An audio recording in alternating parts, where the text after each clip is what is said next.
Vamos a iniciar precisamente ahora el debate que os anticipaba antes, un debate entre los verdaderos protagonistas de este mundo que nos ha descrito, yo creo que de manera brillante, Margarita. Para ello voy a pedir que se unan a este pequeño, stand improvisado, a Manuel Martínez, director de innovación de Ferrovial, Innovación Abierta, encantado, y a Carlota Corzo, millennial, de profesión millennial. Bueno, Carlota, además de profesión millennial, es licenciada en Bellas Artes, pero luego nos va a contar un poquito más cuál ha sido su recorrido hasta llegar hasta este momento. Yo empezaría con esa prueba del algodón. ¿Hasta qué punto os sentís, vamos a empezar contigo, Carlota, hasta qué punto te sientes identificada con lo que nos ha contado Margarita? ¿Con todo? ¿Con parte? Sigue aquí Margarita, te está escuchando. Bueno, a mí antes de venir a esta charla y cuando me lo propusiste, ya me habéis pasado un poco de información sobre el trabajo que hacía Margarita, sobre estas investigaciones que se habían hecho sobre los millennials, y estoy investigando un poco. No estaba muy segura qué partes iba a tocar Margarita, pero me hice yo un poco mi esquema mental e intenté centrarme. Entonces, bueno, sí que considero que somos la generación más preparada que ha habido hasta ahora. El número de graduados es enorme, al menos hasta ahora, en todo el tiempo que ha habido, y no solo en ese aspecto. También normalmente tenemos el título de inglés, hemos hecho 1000 prácticas, 1000 historias, nos hemos motivado, nos hemos movido, y sin embargo parece ser que sigue sin ser suficiente, que es el problema que, bueno, que al fin y al cabo yo creo que esta organización trata de solventar.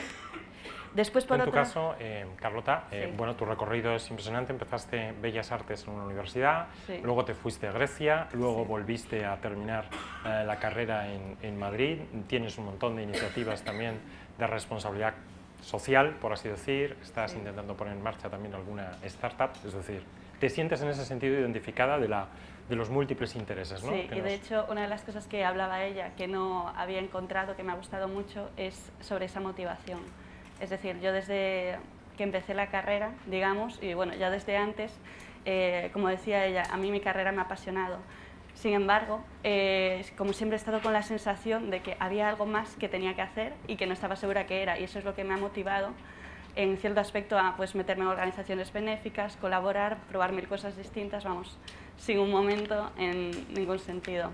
Pero bueno, por otra parte, una cosa que también destacaba de lo que dijo Margarita es la mentalidad abierta y la propensión al cambio. Hoy en día, con cómo va cambiando el mundo, lo rápido que cambia y toda la amplitud de variedad de cosas que se ofrecen, parece ser que el cambio es la mejor manera de mejorar. Yo creo que siempre supone mejora, porque incluso cuando te equivocas, eso hace que aprendas y por tanto ya vuelves a mejorar otra vez. Y considero que cuanto más se desarrolle uno, más podrá aportar a la sociedad y a los demás, que también es algo que me ha gustado mucho, que ha dicho Margarita. Estupendo. Manuel, ¿tú cómo lo ves desde la perspectiva de una organización que está en plena transformación y que, en fin, está sabiendo reinventarse cada día? Ferrovial. Yo creo que lo que ha descrito Margarita no es ni más ni menos que los millennials son ciudadanos de este mundo, un mundo que es global, donde las compañías que pueden competir en tu mercado no son aquellas que tradicionalmente, o no son solo aquellas que tradicionalmente están en tu campo de actividad, en tu industria, sino que aparecen de cualquier sitio. Ejemplos son múltiples, un Google Maps frente a un TomTom, un Airbnb frente a las cadenas hoteleras. Por lo tanto, el mundo es global, ¿no? Luego las soluciones tampoco son sencillas, ¿no? Vivimos en un mundo donde las soluciones cada vez son más complejas. Un ejemplo de esto podríamos utilizar los puestos de trabajo, ¿no? Hace 10 años los puestos más demandados los comparamos con los que hoy probablemente no existían la gran mayor parte de los trabajos que se demandan hoy, ¿no? Por lo tanto, efectivamente, el mundo, pues, existe esa volatilidad, esa complejidad, y por último yo me atrevería a destacar lo que es la aceleración del cambio, ¿no? Podemos verlo en términos de innovación, pero sencillamente, si queremos coger una única métrica, en el SP500, ¿no? o en las grandes compañías del mundo, miramos hace 80 años cuál era la vida media de una compañía, ¿no? Y eran compañías casi centenarias, eran compañías que vivían durante 50, 60, 70, 80 años, ¿no? Hoy en día la vida media de una compañía en ese índice está en torno a 18, 15, algunos hablan de solo 12 años. años, ¿no? Son innumerables los ejemplos de compañías que han desaparecido, grandes, que han liderado sus propias industrias. Por lo tanto, mundo global, soluciones complejas, cambio acelerado. Hay un palabra ahora muy de moda, ¿no? Que es el VUCA, ¿no? Esto de volatilidad, incertidumbre, complejidad, ¿no? Ambigüedad del mundo, y por lo tanto los millennials son hijos de este mundo y las compañías... En este contexto, claro. En este contexto, y las compañías lógicamente también están en este contexto. Y tú que estás en ese movimiento, bueno, pues apareces, eres director de innovación abierta de Ferrovial, y mucha gente se preguntará, lo comentábamos el otro día precisamente preparando esta conversación, Carlota me decía, ¿y eso qué es? Dije, buena pregunta, se la vamos a hacer. ¿Qué es un director de innovación abierta y cuáles son tus retos en Ferrovial? Lo primero yo definiría, innovación es invención más comercialización, si queremos decirlo de una forma sencilla, utilizando las matemáticas. Son ideas originales, ¿no? que generan riqueza de forma sostenible, ¿no? Y esto dice, bueno, pues uno lo puede hacer con recursos propios, como tradicionalmente se ha estado haciendo durante toda la segunda mitad del siglo XX, ejemplos de compañías como la AT&T con sus laboratorios Bell o muchas otras, ¿no? Y esto empieza a cambiar a finales del siglo pasado y ya en esta década, ¿no? Que es las ideas no son monopolio de nadie, ¿no? Están desigualmente distribuidas, ¿no? Un concepto que Hayek ya había avanzado, y por lo tanto cómo capturar, ¿no? Ese talento va a ser la clave, o ese conocimiento va a ser una de las claves. O sea, eres un cazador de ideas. Bien, podríamos decirlo de una manera... sí, alquilar inteligencia, ¿no? Si queremos. Bill Joy se le atribuye una cita que dice the smart people don't work for you, ¿no? Es decir, la gente más inteligente no está trabajando para ti, no es porque las compañías no sean capaces de utilizar sus procesos de recruiting, sino que efectivamente esa deslocalización del conocimiento, y ese conocimiento que tiene también un aspecto pegajoso, ¿no? que hablaba el profesor von Hippel en el MIT, quiere decir que hay un coste por transferir ese conocimiento, y por lo tanto hay que mapear adecuadamente sobre los retos de una compañía cómo resolver ese talento, y no es únicamente a golpe de talonario de arrastrar, ¿no? y contratar a todos ese conocimiento, sino cómo eres capaz de manejar eso en ese, quizá me gusta más, alquilar inteligencia. Ese podría ser una buena definición de innovación abierta. Y en este contexto, Carlota, tú escuchas a Manuel, escuchas obviamente a una persona que sabe de lo que está hablando, que representa además una organización de primer nivel, bueno, no solo en el contexto nacional, sino también a nivel internacional, y tú que eres un auténtico torbellino y que veíamos cómo precisamente estás llena de creatividad, ¿no? Y decías, a mí lo que más, me contabas antes de empezar esta charla, lo que más me gusta y lo que más me ha llenado de la carrera que he hecho, ¿no? Del estudio, los estudios de Bellas Artes, ha sido que han sacado de mí toda la creatividad que llevo dentro. ¿Cómo ves esto? Es decir, ¿qué es lo que te falta a ti o qué es lo que ves que te faltaría para llegar a una organización como la que nos cuenta Manuel? A ver, bueno, yo he tenido la suerte de poder tocar un poco lo que es el mundo laboral y además en el campo de las artes, por lo cual me siento, como he dicho, muy afortunada. Sin embargo, cuando acabé la carrera me encontré un poco, y mira que ya estaba mucho antes pensando qué hago, hago un máster, a dónde me voy, qué busco, pero me encontré un poco con ese vacío de pensar, ahora, ¿qué hago? O cómo enfoco mi vida para ser lo más eficiente posible con respecto a los objetivos que quiero alcanzar. Es decir, qué pasos tengo que dar. Y en ese aspecto me hice foco, me paré este verano después de varios años de muchísima actividad, lo cual fue un poco difícil, pero fue un aprendizaje muy bueno. Y me di cuenta que lo que comentábamos, lo que más valoré en mi carrera que me ha aportado es la creatividad. La creatividad en tanto a la hora de solucionar problemas, en tanto a separarse de lo que es la obcecación y poder buscar con otra mirada todo, y en tanto a la innovación. Entonces, un poco el salto que yo buscaba y que es lo que creo he encontrado en esta Business School es cómo conseguir que esa creatividad pase a ser aplicable, es decir, bajar un poco las ideas a lo terrenal en ese aspecto. Estupendo, con lo cual es ese camino de la creatividad, digamos, un poco como gran palabra, ¿no?, a la realidad del día a día, ¿no? Cómo conseguimos hacer esa aplicabilidad. Manuel, ¿y vosotros cómo seleccionáis el talento? Porque claro, aquí tienes un talento estupendo. Ahora, ¿qué hacemos?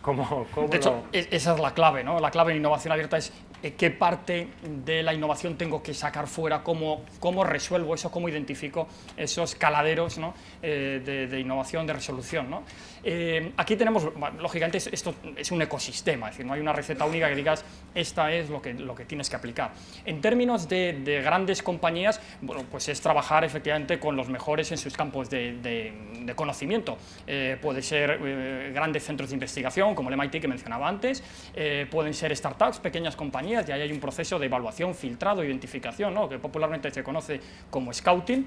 Y en términos de empleados dentro de la compañía, pues también hay un talento dentro de la compañía en estos términos, hablando en creatividad, hablando de innovación, donde no está dentro de los mapas habituales de los high potentials o los key talent, ¿no? que tienen las compañías, sino que nosotros utilizamos un programa de ideación que se llama Zuritanken, donde tenemos 4 retos por cada unidad de negocio, y empleados, da igual a dónde pertenezcan, en qué unidad trabajen, pueden proponer sus ideas y resolverlo, y nos encontramos con ideadores en serie, gente que es capaz, ¿no? que tiene consecutivamente muy buenas ideas y además que quedan bien posicionadas en cualquiera de los retos. La clave aquí sería cómo identificamos el talento que está fuera, y en esto, bueno, pues hay prácticas que se vienen haciendo desde hace mucho tiempo. Nosotros en 1990 fuimos los primeros en poner un programa de graduates sobre universidades en las cuales, lógicamente, usted tiene que tener un conocimiento funcional profundo, es decir, puentes, ¿no? túneles, gestión de infraestructuras, aeropuertos, autopistas, no es algo bueno, que pueda hacer cualquier persona, necesitas unas capacidades, unos hard skills específicos, y ahí en esas escuelas de negocio tenemos un programa de graduate desde hace 25 años, ¿no? No se llamaba así, pero eso es básicamente lo que era. Y aparte luego está todo lo que tiene que ver con co-creación, co-ideación, donde ahí en grandes proyectos más disruptivos buscamos perfiles más diversos. La clave aquí entonces es el recurso escaso es el talento, y hablamos un poco de ese perfil, de esa persona tipo T, ¿no? Decía antes ese conocimiento funcional profundo, que es ese palo largo de la T, pero luego que es capaz de conectar, ¿no? Que tiene esos bracitos, que es capaz de conectar ese conocimiento funcional profundo con otras áreas, ¿no? de actividad, financiero, bellas artes, algo más creativo, para construir una solución y llevarla al mercado, ¿no? Es inventar más, comercializar, que es básicamente la... Y ese tipo de perfiles, con ese conocimiento técnico profundo, volvemos a la idea de la T, ¿no? Sí. Ese conocimiento técnico profundo y al mismo tiempo esa habilidad para conectar, ¿hasta qué punto es fácil encontrarlo? Bueno, hay que desarrollarlo, eso requiere una cultura de aprendizaje precisamente para pensar fuera de la caja, ¿no? para ser capaz de tener esas habilidades de comunicación que Margarita destacaba antes como una de las claves de esta generación. Lógicamente no es algo que viene innato, hay algunas por culturas, también es un tema muy cultural, ¿no? Por regiones geográficas, pero básicamente es algo en lo que hay que trabajar dentro de la compañía para desarrollarlo dentro de los propios empleados o buscarlo fuera para que poder hacer esa inyección de esa materia prima, de ese conocimiento que viene de fuera y que trate de adaptar en esa cultura, ¿no? Es decir, es ese, no diría un choque de trenes, pero efectivamente hay parte de amoldar esa vía para conseguir que los millennials integren eso que ya tienen, porque son ciudadanos del mundo de hoy, dentro de la potencia, la escala de una gran compañía. Luego, por tanto, estamos hablando de agilidad, estamos hablando del cómo innovar más que el del qué, ¿no? o dónde. En ese engranaje, en esa capacidad de ajustar precisamente lo que los millennials son capaces de ofrecer y lo que las organizaciones están buscando. Ahora hemos tenido la oportunidad de escuchar a Manuel pues, explicándonos claramente cuáles son los retos que tienen. Tú esto, Carlota, ¿cómo lo ves? ¿Sigues interesada en trabajar en una gran organización? ¿Te sientes identificada con este tipo de proyectos? Sí, vamos a Sí. ver. No, es que Buenas noticias. Claro, vamos a ver, hablábamos un poco de cómo desde Bellas Artes o desde cualquier ámbito cómo me interesaba tanto el mundo de la empresa. Y a eso de decir que es que el mercado laboral básicamente está compuesto por empresas, todo. Es como funciona. Entonces, en ese punto, un poco lo que comentaba antes, a mí lo que me interesa es llegar a aplicar esa creatividad a este mundo, por 3 razones. Por un lado, para que pase a ser algo útil, por otra parte, para que tenga unos resultados directos, es decir, pretendo aprender cómo esa creatividad genera unos resultados directamente, perdón por repetirme.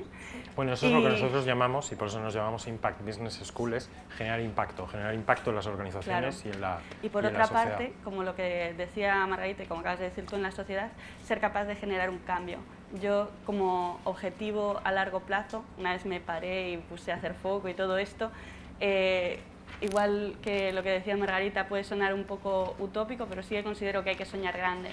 Y que si a largo plazo tengo claro que quiero acabar generando un cambio, pues tengo que mirar los pasos para conseguirlo. Y considero que el mundo de las empresas es algo fundamental y que aplicar esa creatividad a este mundo con estos pasos será la manera. Y ese perfil T que nos decía antes de conocimiento profundo, funcional, en un aspecto concreto, y esa conectividad, ¿tú cómo lo ves? ¿Te ves en ese...? Sí, en realidad lo veo fundamental. Considero que este verano estuve estudiando bastante sobre creatividad porque me interesé muchísimo por el tema y fue como acabé conociendo la Business School. Y bueno, digamos que la creatividad aflora, sí, pero para eso necesitas tener un conocimiento previo, es básico, porque si no tienes un conocimiento técnico previo de todo y cómo funciona y con qué se puede relacionar y en qué ámbitos, sin eso no eres capaz de generar las ideas necesarias para un verdadero cambio, porque no lo conoces. Bueno, en este contexto, y esta sería una pregunta un poco abierta a los dos, bueno, pues ya entendemos, digamos, qué es lo que buscas, qué es lo que la organización como tal también está buscando. ¿Qué nos falta? ¿Qué nos falta como sociedad, como generación, como conjunto de, digamos, de la sociedad, ¿no?, en la que estamos viviendo? ¿Qué es lo que nos falta para llegar a ese punto? Yo creo que lo hemos mencionado más o menos, o está entre líneas, ¿no? Es esa cultura de aprendizaje, precisamente ese poder llevar a solución, poder implantar eso de forma ágil, ¿no? Es esa cultura de aprendizaje, esa capacidad de extraer lo que está ocurriendo y introducirlo, ¿no? y plasmarlo en algo, ¿no?, que tiene sentido y que genera impacto, genera riqueza, ¿no?, de forma sostenible.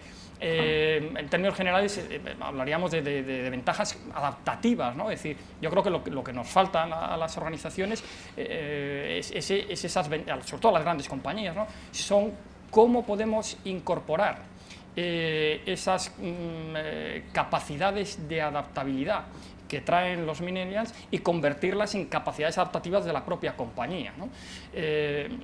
Va en esa línea y ahí hay muchos conceptos metidos. Estamos hablando de comunicación, que volvíamos a hablarlo antes, estábamos hablando de liderazgo, estábamos hablando de inteligencia emocional, es decir, hablamos de muchos conceptos. Pero todas esas competencias, Manuel, y perdona claro, que te interrumpa, son competencias que esperas que venga, digamos, ese millennial o ese joven, ¿no?, talento con ellas, o es algo, digamos, que tú ya has asumido que tienes que explicar o que tienes que formar desde tu organización? Nosotros desde los últimos 25 años para acá hemos asumido que tenemos que entrenar en ello, ¿no? En esos programas de graduados la gran mayoría acaban siendo ingenieros en formación que se incorporan a la compañía, ¿no?, después de esos 6 meses, o otros programas que hacemos de jefe de obra, por ejemplo, en el caso de la constructora, ¿no? Pero aquí la apuesta es decir, dado que ese entorno es algo que ya está saliendo por defecto, sale por defecto de alguna manera en esta generación, la generación millennial o la generación Z que viene detrás, aquí el cambio sería cómo somos capaces de esa última milla entre ese graduate, ¿no?, que tiene ese conocimiento funcional profundo, consigue trabajar sobre retos reales de compañía, plasmando precisamente esa creatividad o esa capacidad. Por lo tanto, sí es verdad que hay una pieza que falta, o sea, hay un gap que tiene que ver en cómo te conviertes definitivamente en agente de cambio. Agente de cambio no es únicamente, reitero mucho este concepto, ¿no?, no es únicamente inventar, ser creativo, es comercializar. Comercializar es llevar ese conocimiento nuevo Carlota, ¿no?, que de se la ha generado, a la aplicabilidad llevarlo al mercado. Llevarlo al mercado significa, pues, ser más rentable, generar un impacto en comunicación o generar más revenue, ¿no? De eso estamos hablando. Carlota, y en ese sentido, ¿tú qué echas en falta de tu formación actual? De la tuya y de la del conjunto, bueno, pues de tus amigos, del entorno en el que te mueves. Yo la verdad diría que dos cosas. Por un lado, la orientación y por el otro, la aplicabilidad. Orientación y aplicabilidad. Sí, cuéntanos. orientación en el sentido de que, a ver, tú se supone como persona que tienes que tener un poco claro a dónde quieres ir, a qué puesto quieres llegar, pero sin embargo, yo en lo que me he encontrado en la situación es que la mayoría de la gente no lo tiene. Son muy pocas las personas que desde un principio dicen, es que yo quiero estudiar esto porque me va a llevar a este punto y es a lo que quiero acabar dedicándome y lo que quiero generar. Entonces, un poquito de orientación, porque además... Eso quizás tiene que ver con lo que nos contaba Margarita antes, de que luego, a posteriori, hay muchas personas que cuando ya han identificado qué es lo que quieren hacer, dicen, me hubiera gustado aprovechar más las oportunidades que tenía, pero no las aprovechaba porque no sabía que era eso lo que le gustaba. Claro, y no solamente eso, sino que tú tienes claro, ponte tu objetivo, por fin, y sin embargo, tampoco están pasos claros, establecidos, es decir, yo quiero ser artista, yo quiero ser, bueno, médico está más claro, pero director de comunicación, director de innovación, le preguntaba a él qué pasos hay que dar, por ejemplo, para eso, pero es que no están nada claros y la orientación que dan respecto a eso es muy poca. Y después aplicabilidad en el sentido de que parece que acabas la carrera y que sin embargo no es suficiente. O sea, es cierto que hay muchos graduados, es cierto que tal, pero date cuenta, has invertido 4 años en una carrera y sin embargo parece que no han llegado para lo que las empresas buscan.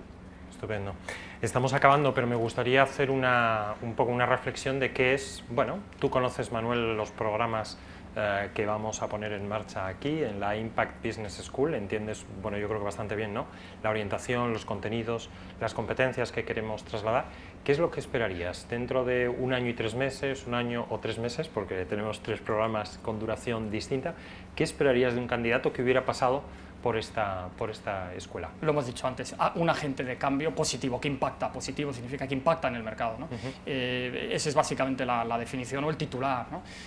Son personas que tienen ese conocimiento funcional profundo, pero que están preparadas de alguna manera a conectar, ¿no? con equipos diversos, en un mundo cambiante, en un mundo acelerado, y ser capaz también de hibridar, ¿no? Entre un choque entre culturas también que existe en las compañías, ¿no? Donde tienes muchas culturas todavía viviendo, tratar de cómo son capaces de convivir en ese entorno y no renunciar a lo que son, porque su ADN es digital, ¿no? y esa digitalización también del negocio, del mercado, son ellos un motor o un agente de cambio, ¿no? para impactarlo. Yo creo que eso lo resume muy bien.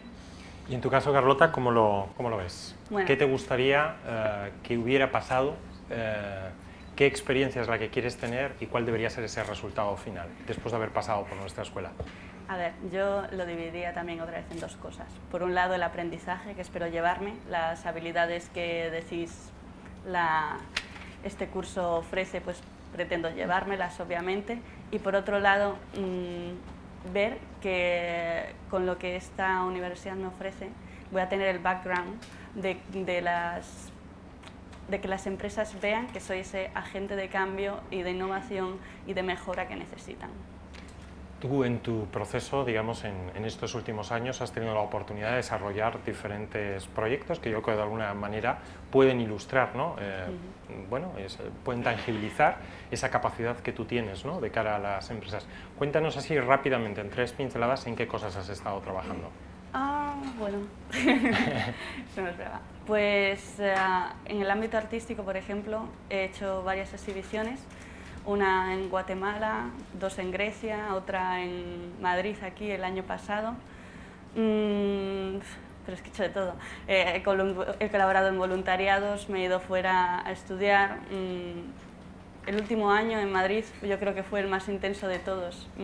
Ponte que en la beca Erasmus, cuando estuve en Grecia, cuando volví a Madrid, mis amigos Erasmus parecían no entender que no echara tanto de menos, sino tal la Erasmus, pero decía, es que este año que estoy viviendo aquí en Madrid es igual de increíble o incluso mejor, porque me dio tiempo a aprender un montón de cosas distintas, colaborar con mis donaciones, hacer encargos, aprender a bailar salsa, aprender varias actividades y por encima sacar buenas notas y sacarme el título de inglés. Bueno, todos habréis supuesto por el acento de Carlota que, bueno, es más bien de Galicia, de A Coruña. El otro día cuando hablábamos me decías, aquí me pillas pintando carros. Ay, cuéntanos sí. esa Sí. iniciativa.